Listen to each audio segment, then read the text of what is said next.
की विधानसभेच्या मतांची आकडेवारी कशी होती आणि लोकसभेची आकडेवारी कशी होती, मग मी असं म्हणायचं का की माझ्यासोबत गद्दारी झाली? काय उत्तर द्या? प्रश्न असा आहे की लोकसभेच्या निवडणुकीला ऑल देशामध्येच जो काय मुस्लिम बांधवांचा जो फतवा निघालेला होता त्याचा फटका सगळीकडेच पडला होता, हे आपण सगळ्यांनी पाहिलं. इव्हन भारतीय जनता पार्टीचे नेते मंडळी पण 400 पारचा नारा देत होते, ते पण 240च्या आतमध्ये आले होते, हे आपण सगळ्यांनी पाहिलं. आणि याचा मोठा फटका हा फतव्यामुळे पडला होता. तटकरे साहेब जे काय बोलले परवाच्या कालच्या सभेमध्ये, तो मुद्दा एवढाच आहे की जी मुस्लिम समाजाची मतं होती ती त्यावेळेला त्यांनी तपासावीत की त्यांना किती मिळालीत, कोणाला किती मिळालीत आणि काय मिळालीत.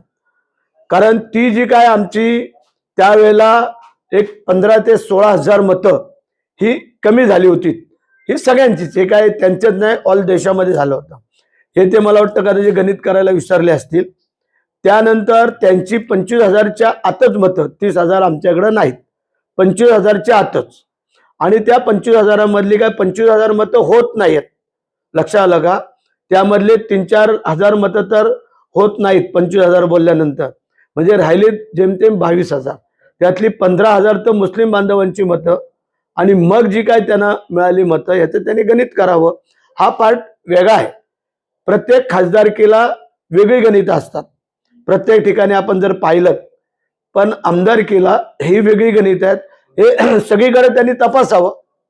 जो काय प्रश्न आहे, जो त्यांच्या वेळेला त्यांच्या मतदारसंघामध्ये त्यांना जर 30,000चा लीड मिळाला आहे आणि मुलीला जर 80,000चा लीड मिळतोय, मग हा फरक कसा आम्ही समजायचा?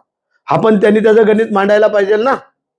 मग हीच सगळीकडे गणितं झालेली आहेत. ज्या योगेश कदमच्या इथं आम्ही 8-9 हजारांनी काय मागे होतो, तिथं नंतर एक योगेश कदम पुढे जाऊन विजयी झाला. ज्या भास्कर जाधवच्या इथं खासदारकीला त्यांना जास्त मतं होती, तिथं भास्कर परत पाय आले. ही सगळ्या बाजूची गणितं आज जर आपण पाहिलीत तर मला वाटतं त्यांचं गणित कदाचित चुकत असेल. त्यांनी जरा थोडंसं परत जुन्या पद्धतीने अभ्यास करावा असं आम्हाला वाटतंय.